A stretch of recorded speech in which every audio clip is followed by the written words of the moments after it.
Just fucking do it. Subscribe now. And right now, Sir Philip Green, I think his name is, yeah. Yeah, the one they're talking about taking his knighthood away.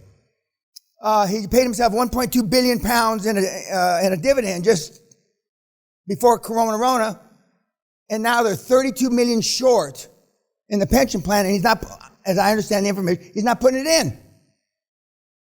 And the little people that work at those stores that they're closing down, legit, they don't get it. He put £1.2 billion in his pocket, and all we need is 32 million, and he's not giving it to us. And it's even up in Parliament, and the meatheads in Parliament are, and they pretend, well, maybe they don't, excuse me, they act like they don't understand. He doesn't give a fuck about the employees. What is there to understand? Jesus Christ, how fucking stupid naive are you? I mean, now, 32 million out of $1.2 billion? I mean, even the meatheads in here can do the math. But there's some people in this room that wouldn't put the 32 million in. And I know who you are. I'd put the 32 million. I'd probably give half of the 1.2 billion back. I'm not tough enough, they told me, remember? The real hunters and slayers don't put the money back. If you were tougher, Dan, you would have been the first trillionaire on the planet. But you're just a weenie.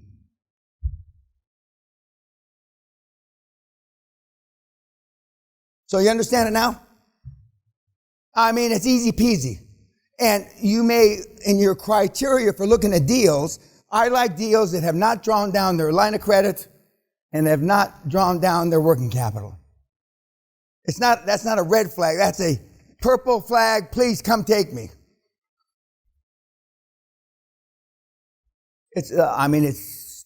They've already negotiated. I mean, it's a slam dunk. They've already gone through all the bullshit, the paperwork. You have to do nothing except sweep the money. Now, the Viking bitch understands that part. Sweep the money. Yes, sir. And then as far as their account, we can sweep that cash as well? The account for the business? Okay, say it again. You said sweep the money for the line of credit and working capital? No, you're taking the money out, and you're paying the accountants, the lawyers, and you. He put it, when he said you, it was like falling away. It came out of his mouth, and you. But you pay. Otherwise, remember, 100% seller finance, you're not paying anybody. And nobody needs the money more than you. Most of the time, not all the time, but most of the time. And then the funds that are in the account that are associated with that business, you take those as well? Of course, or you're buying the corporation. Of course you do. Okay. Of course you do. Yes, sir. Now, let's say there is 50K. Is this a Serbian slime ball deal or what? Let's say there's 50K after you draw all the lines. 50K what? Okay. 50K left after you draw the line of credit, pay all your professionals. Do you take that, open another account, and put it there in case you need it? No, well, you can put it in your pocket. You pay yourself a bonus. It's legal. No, but I'm not telling you not to pay the bill, shit like that. The way you're looking at me like you're not going to pay the bill. No. What are you going to shut down the water and the gas? And no, I don't mean that. I mean that after all the bills are paid, if there's a 50K extra, or as they say in Texas and Oklahoma, extra, if there's an extra 50K, I mean, you can pay yourself.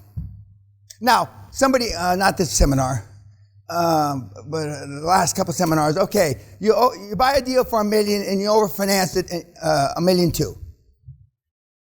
So you got $200,000 or pounds or euros extra, right? And they went, how do we divide it up, Mr. Peña? Meaning, how do you take it out for you? Now, this is just a rule of thumb. There's nothing concrete about this. So you take the 200 and you leave 50 grand for working capital.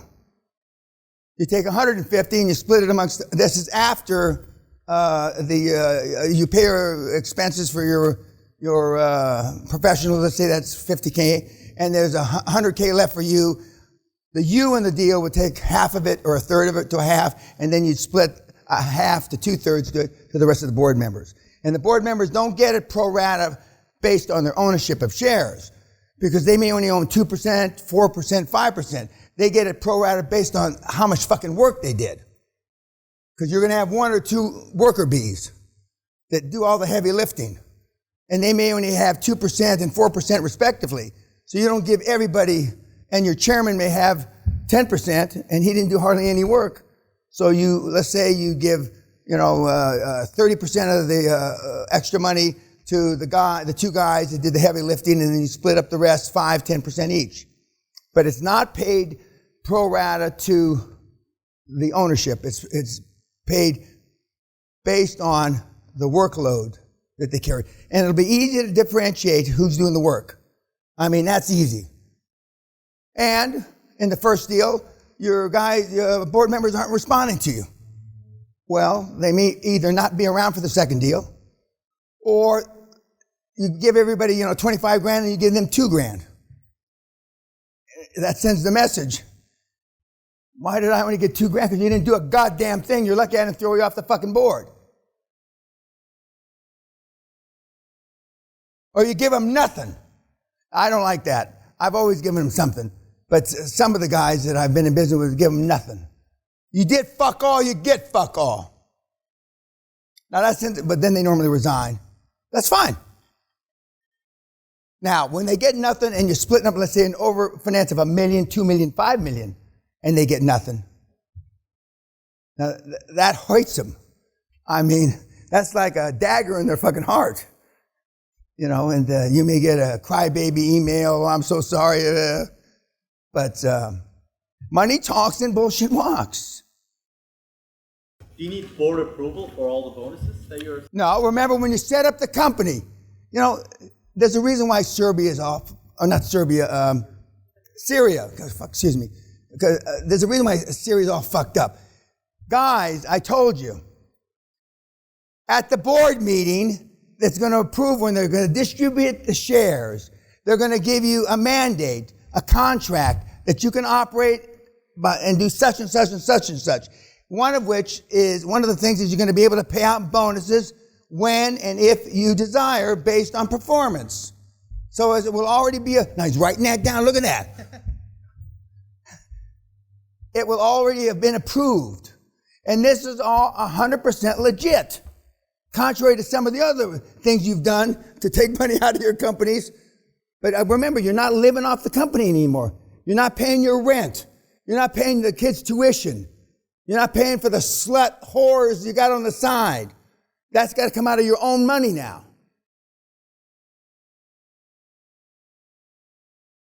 You're going to run, my advice, and it stood everybody in good stead for a lot of years, you run the company like if it was a public company. And when you tell the lawyers and the accountants that we want to run it, a clean house, and they may, like if we were going public next month or next year, and then they know exactly how to do it. That means all the relatives and all the bullshit that you got to get rid of. And there's never an easy time to make a hard decision. I got a guy now, 68-year-old mother, Florida, healthcare roll-ups. She's been on the payroll, not 50 years, but a long, long time, right? She gets paid $75,000 a year for nothing. She gets her house, her apartment or condo, whatever it is, $1,500 a month. She does nothing. And I said, that's got to go. Who's going to tell her? I'll tell her. Will you be nice to her? No, I'll just tell her. Get her on the phone. I'll tell her right now. And there's a lot. You got a sister. Her husband, she couldn't keep her legs together, so she's got 5 kids. Her husband, her various husbands, or her various fathers of the kids, they don't know who they are. So you support her. Well, that's great, but not out of the fucking company's money. You sew her snatch up, so there's no more kids. I'm telling you guys, and that's called malfeasance. The board can't protect you about that. And I mean, and again, there's in an Asian deal, there's 5 layers of people getting paid that shouldn't get paid. A minimum 5. They're not the only ones that do it, but they do it the most frequent. Because that's part of in an Asian family, you are the pension plan for your parents. I'm pointing to our Chinese brother back here. He is the pension plan. They didn't ask him to be the pension plan. It's just assumed he is the pension plan. And that's the way it is. Back in the old days, in the caveman days, when your teeth fell out, your kids would chew your food, because you got no teeth now, and they would put it in your mouth. That's where this all started. You are the pension plan. Not just black folks, a lot of people do it, but the Asians, I think, invented it. Yes, sir. In the QLA methodology, if your strategy is acquisition and you bring your board, is the board only getting paid when you're actually acquiring and get the money, or are there salaries also? Okay, good question. I answered it kind of when I said after the business is up and running and it's cash flowing and you're a $25 or $50 million business. You've got you're bringing people to board meetings, you're paying their expenses when they come to the board meetings then. You're paying them honorariums, as it's called, like 2 or 5 or 20 grand, not 20 grand, 2 or 5 grand per meeting. Well, if you're on the board of British Petroleum, for example, you get a base salary of 175,000 pounds and you get 25,000 pounds per meeting. They meet 6 times a year, that's another 150,000. So you're getting paid between 3 and 350,000 pounds to be on the British Petroleum board. You also get paid your expenses and you fly, British Petroleum, I'm sure the board members are flying first class, okay? Or you fly business class. The board members, they don't get paid salaries, they get paid what's called a stipend. If you're on the board and you're the CFO, the CEO, or you're a line director, in other words, you're a worker bee every day, then you get paid a salary. We have some of the kids that make their first acquisition, $2 million. They want to pay themselves $500,000 a year. So, if not more. We've had guys that do a $3 million deal, want to pay themselves $2 million a year, $500,000 a quarter. And then there's no money left in the business. There are charts. There are institutes that say for a $5 to $7 million business, revenue I'm talking about, the CEO will get paid between I'm just guessing, $175,000 and $250,000 a year. That's it. You can ask your accountants what is the gauge or the rule of thumb for this size business for the CEO, the CFO. And the CEO and the CFO are primarily the only guys that get paid salaries. The chairman is non-executive. The industry expert's non-executive director. The in-house accountant's a non-executive director. The in-house lawyer's a non-executive director. The only 2 executive directors or actually 3, are the CEO, the CFO, and you, because you want to pay yourself a salary. But as the Viking bitch said, right now, she's paying herself, I think she said 150 grand. And they're getting ready, she's made a bunch of acquisitions, they're getting ready to adjust it. And when you increase your salary, you want it to be a board resolution. You don't want to just willy-nilly take it out of like you used to. You want a board resolution. You want the board to vote on it.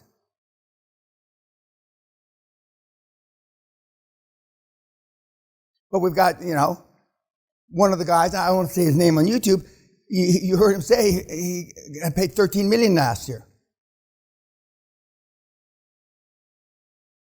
That was his income, just about $1 million a month, a little more than $1 million a month. I think 1 month he took $2 million, but he's been doing this. I know you want $1 million a month after your first deal. I understand why, but if you don't want to go to jail, And all of you, most of you wouldn't do well in jail. Especially you little guys. I can just hear your bitches screaming.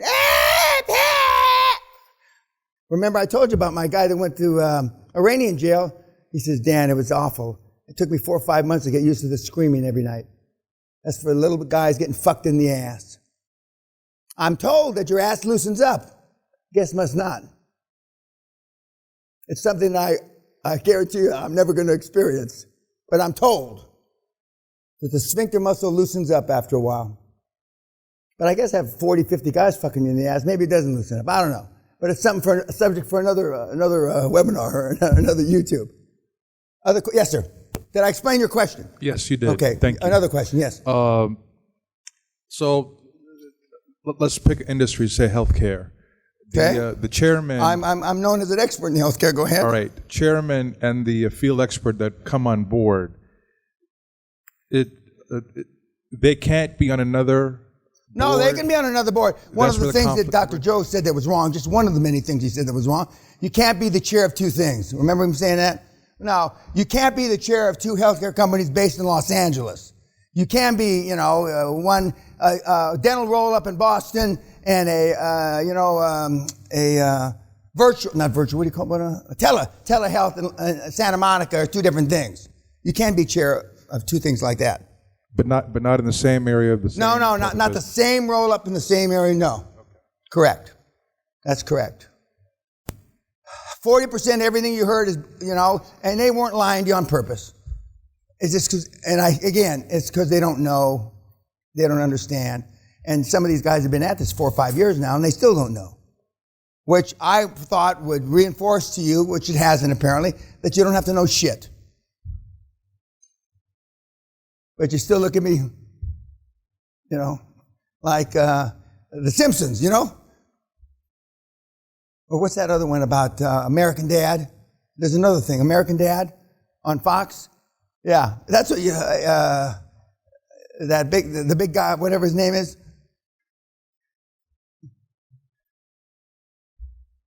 Don't make this too complicated, guys. It's easy peasy. Anything else about Thomas? But everything he said, he is actually the most accurate of the information that you've gotten. He actually understands it the best. He understands it the best of the people that you listen to. But as he said, it's just about pulling the trigger. Okay. No questions about that. So I explain to you the reason guys and gals do SPACs is because you know how much money you're going to get. Because SPACs are set up, if it's a $100 million SPAC, you're going to get $100 million less fees. If it's a $1 billion SPAC, you're going to get $1 billion less fees.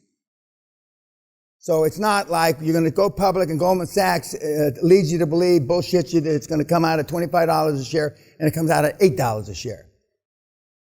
Okay, so that's one of the primary interests why people like SPACs. The second thing that people like SPACs now is because they're so hot and they're easy to do. They're like lemmings going off the cliff. They're like lemmings going off the cliff. Okay, just a minute. The SPACs are less expensive. A third reason they like them, less expensive than an IPO. IPOs, initial public offering, or in this country they call them flotations, can be very expensive. It's expensive money. Now remember, if you follow our plan, you've got no money invested, so you don't give a shit. My share price when we went public was 0.0000082 cents a share. Less than 1/100th of a penny per share. Because I had $820 invested, right? The other directors, their share or value was 0, because they put 0 into it. So I always used to tease after we had a few drinks, I got money in this fucking deal. You're in here for free. And then somebody get, yeah, you got less than $1,000 in the deal, Chairman. But I had money in $820, which is as close to no money as you can get. But remember, so the shares that the directors, because it's free founders equity, they got zero. And they will be grateful, believe me. These directors, their shares, remember, if a director had kept his shares from the beginning to when I got thrown out of the company, their shares were worth $8 million, $8-9 million, which is pretty fucking good. It was dynamite, actually. Yeah. What kind of work can I give my CEO? Can I tell him to get the marketing rolling on, Okay, or is that a ask job? me again, or please. when I hire a CEO? Chief Executive Officer, correct. Yes. What kind of work can I give him to do? Like you said before. Okay, well, no, if you have to tell your CEO what to do, you're not hiring the right guy. Any CEO that has been, remember, you're not getting some guy out of grad school. You want a guy that's been CEO 15, 20 years already. He'll know. And when you sit down at that board meeting with the shares, when you're issuing the shares, they're gonna now you're gonna talk about what we're doing in the next 3 to 5 years. We want to be public in 5 years. That will automatically reset all the directors, because they're experienced and you're not. They'll understand, and you'll say 3 to 5 years, when you really mean the sooner than the latter.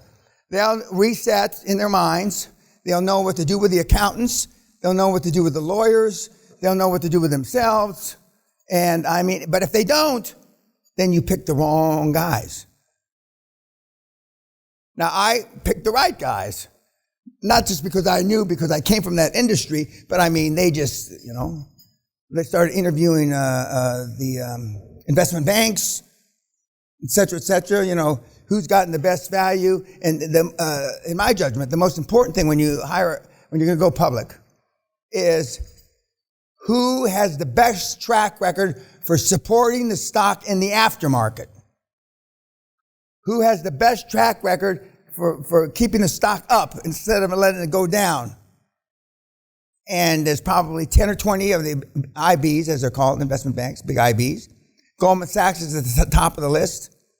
JP Morgan is at the top of the list, et cetera. That, they support your share price with their money. They're buying stock if necessary to keep this. It's all legit, nothing illegal about this. They're supporting your share price. And in Goldman Sachs, it's like the old joke used to be, it's not a joke. They come in like Superman with their shield behind their GS shield, like Superman, and they can do wonders. And you don't ever want your IB, especially Goldman Sachs of that ilk, to pull the plug on you.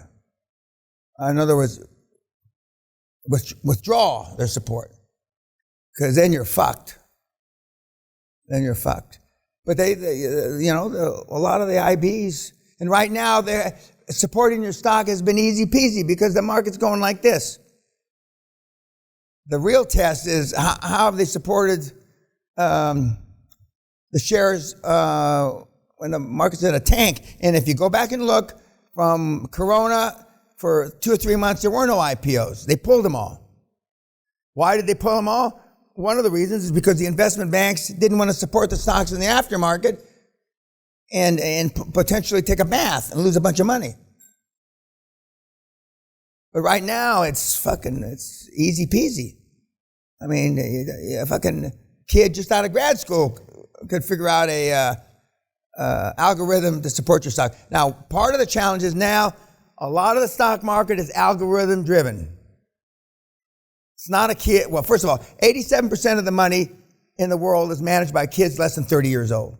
That's bad, because they've never seen a down market. But what even makes it worse is that almost 90% of the money is algorithm supported. In other words, some little fucking kid out of grad school, MIT, has run an algo that tells you when this happens, and this happens, you buy. When this happens, and this happens, you sell. And so and if you get what's called whiplashed in an algo trade, I mean, you can lose 5 or 10 or 15% of your market capitalization and your share price in minutes. But your board will know all this. And don't pretend to know it. Even when I sit in meetings, I just sit and listen, even though I know this shit cold. Because the only way I can judge how good the board is when I'm on the board is I got, the few boards that I sit on, I say, okay, fine, I understand. What's the board say? Let me see the comments of the board before I opine. I never opine before the board does. And then I check, okay, and then I'll get back and say that 95% of what they said I agree with. Go back to the board and ask them this question. I write out the question, and they go back, and then they say, oh, that's what you mean. Because I think to myself, they can't possibly have meant that. That means you asked them the right question the wrong way. Of course, I could write the question for you. That's what you really want. You just give me the question, Mr. Jerry, and I'll ask them. No, it's the only way you learn. And so then afterwards, I know whether the board knows whether they're worth a shit or not. But when you recruit this ilk of people, they know this stuff fucking cold. And it may be the first time they've ever been given the freedom, because normally you're worried about political correctness. No, there's all kinds of things you're worried about, and in your world, you're not going to be worried about that kind of shit. All you're worried is as long as it's legal, moral, and ethical. I already told you about ethics and morals, and try to make as much money as fast as humanly possible, honestly. And then, as Sally would say, and Sally's been with me, and it's a lot of fucking fun. It's a lot of fun making a lot of money. I mean, and it's a lot of fun when you can outfigure the market. And fortunately for you, you're going to have 150 to 250 years of experience on the board. There is no algorithm that's ever been written that can compare to 150 to 250 years of experience. They haven't done it yet. And that's what these guys, well, should know it. And they're going to be given the latitude for the first time in their careers. And then they'll think it's a lot of fun. Question, yeah. In the SPAC, so let's say you use the $200 million minus the fees. What is the exit strategy? What happens afterwards? No, well, now at the end of 2 years, you have to have the money invested. Right. So now then the money's invested, let's say, by the 20th month. Okay. Now you're just a regular public company. Okay, so your shares. Correct. Okay. All right, and then we're going to talk about blind pool at some point? Yep. Okay. Any more questions about SPACs? Yep. Ideally, stay away from them during the purchase of the first acquisition. Well, no, you're not buying SPACs. Okay? You're getting money, okay? You're raising money to be a SPAC, a special purpose acquisition company. And then that SPAC, and you got 2 years to do it. And at the end of 2 years, you've either invested the money, which fully, 100% fully invested, then you become a public company. And if you don't, you got to get the fucking money back. And something you bought for $11 million now is only worth $2 million. So normally people that form SPACs have deep pockets, because you can have, rarely, but you can have a situation where you're not invested.